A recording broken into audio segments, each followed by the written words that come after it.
خودکشی سے منع کیا گیا ہے۔ نبی کریم صلی اللہ علیہ وسلم نے فرمایا، صحیح بخاری وغیرہ میں حدیث ہے کہ جس شخص نے جس حالت میں اپنی جان لی، قیامت کے دن اسی حالت میں اپنے آپ کو مارتا رہے گا۔ مثلا کسی نے زہر پی لیا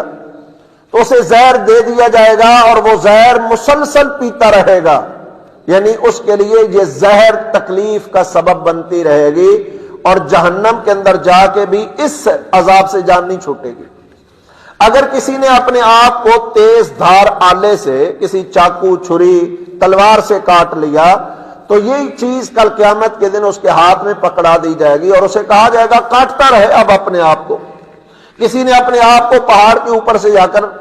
گرا دیا، جہنم کی آگ میں اس کے لیے پہاڑ بنایا جائے گا جس سے وہ اپنے آپ کو گراتا رہے گا،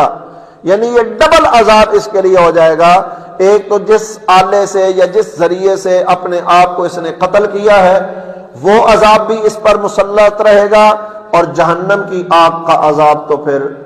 یقیناً ہے اس آگ کے اندر ہی یہ سارا کچھ ہوگا۔